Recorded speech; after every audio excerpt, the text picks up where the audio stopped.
తాకట్లో ఉన్న మీ బంగారాన్ని విడిపించి ఆ రోజు ఆన్లైన్ రేటుకి కొంటాం. Sharma gold company.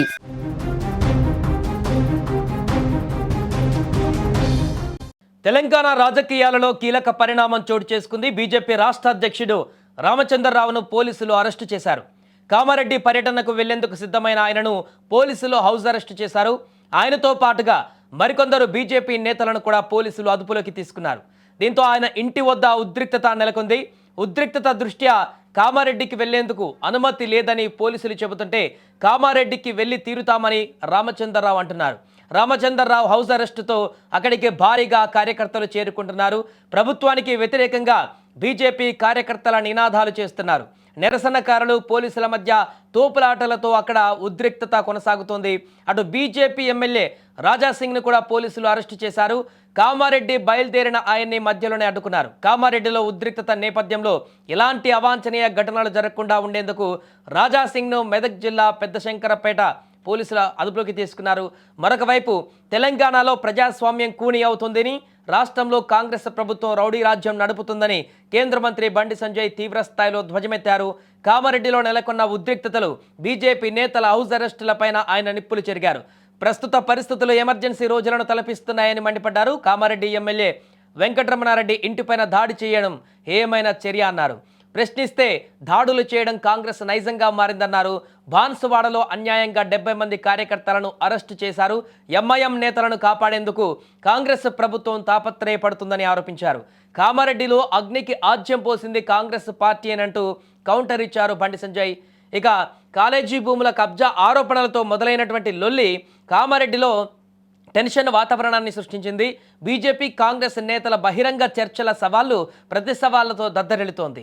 ప్రభుత్వ డిగ్రీ కళాశాల భూములు, శిశుమందిర్ పాఠశాల, అరోరా కాలేజీ భూముల కబ్జా విషయంలో కాంగ్రెస్ బీజేపీ నేతల మధ్య ఆరోపణలు ప్రత్యారోపణలు నడుస్తున్న క్రమంలో ఈ వివాదం మరింత ముదిరింది. నిజాలు తేల్చేందుకు సిద్ధంగా ఉన్నట్లు ఎమ్మెల్యే వెంకటరమణారెడ్డి సవాల్ చేశారు. చర్చకు సిద్ధమన్న కాంగ్రెస్ నేతలు కూడా సై అంటే సై అన్నారు. శిశుమందిర్ వేదికగా చర్చకు 2 పార్టీలు సిద్ధం కావడంతో కామారెడ్డిలో ఉద్రిక్త పరిస్థితులు నెలకొన్నాయి. కాంగ్రెస్ నాయకులు సాక్ష్యాధారాలతో చర్చకు రావాలని ఎమ్మెల్యే కాటిపల్లి వెంకటరమణారెడ్డి ఛాలెంజ్ విసిరారు. అయితే కాంగ్రెస్ బీజేపీ నేతల బహిరంగ చర్చకు అనుమతి లేదని పోలీసులు స్పష్టం చేశారు. ఈ నేపథ్యంలోనే హైదరాబాద్ నుంచి పెద్ద ఎత్తున కామారెడ్డికి బయలుదేరిన బీజేపీ నేతలను పోలీసులు ఎక్కడికక్కడ అడ్డుకున్నారు. దీంతో అంతేకాకుండా కామారెడ్డిలో ఎమ్మెల్యే ఇంటిపైన దాడి జరిగినటువంటి ఘటన ఒక్కసారిగా తీవ్ర ఉద్రిక్తతలకు కారణమైంది.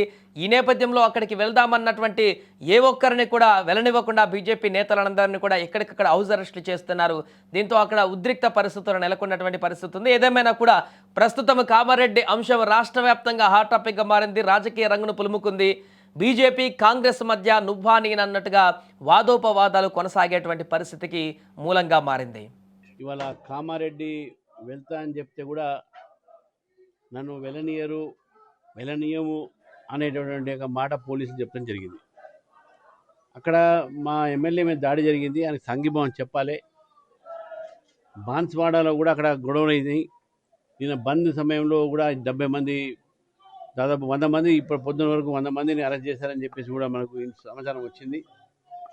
మళ్ళీ ఈ యొక్క సమాచారం మేరకై కామారెడ్డి, బాన్స్వాడ 2 కూడా పోవాలని చెప్పి నిర్ణయం చేసుకొని నేను, మా ఫ్లోర్ లీడర్ మహేష్ రెడ్డి గారు, రాకేష్ రెడ్డి గారు, కొమరయ్య గారు, అంజిరెడ్డి గారు మేమంతా కలిసిపోదాం అనుకున్నాం ఒక డెలిగేషన్గా.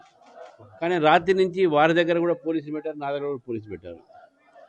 ఏదైనప్పటికీ కూడా ఈరోజు తెలంగాణలో భారతీయ జనతా పార్టీని అణిచివేసే ప్రయత్నాలు జరుగుతూ ఉన్నాయి. ఒక ఎమ్మెల్యే మీద దాడి, ఆయన చెప్పింది కూడా ఏంది, నా మీద ఆరోపణలు అబద్ధం, మీకు కావాలని చర్చకు రానన్నారు, నేను నిరూపించుకుంటున్నాను. చర్చకు రాకుండా దాడులు చేసే ప్రయత్నం కాంగ్రెస్ పార్టీ. బాన్స్వాడలో ఒక హిందూ స్త్రీ పైన అన్యాయం చేసే ప్రయత్నం చేసినటువంటి ఎంఐఎం వారికి వ్యతిరేకంగా అక్కడ ప్రజలు బంద్ చేస్తే అక్కడ బీజేపీ కార్యకర్తలని, హిందూ సంస్థ కార్యకర్తలను దాదాపు అరెస్ట్ చేశారు. మరి ఇది ఎక్కడ వాతావరణం ఈరోజు నిర్మాణం ఏంటంటే కాంగ్రెస్ పార్టీ మనస్తత్వంలోనే వాళ్ళ యొక్క మనస్తత్వమే అణచివేత మనస్తత్వం. ఈరోజు భారతీయ జనతా పార్టీని అణచివేత ప్రయత్నంలో ఎమర్జెన్సీ కన్నా అన్యాయంగా, అధ్వానంగా ఈరోజు తెలంగాణ పరిస్థితి తీసుకురావడం జరిగింది.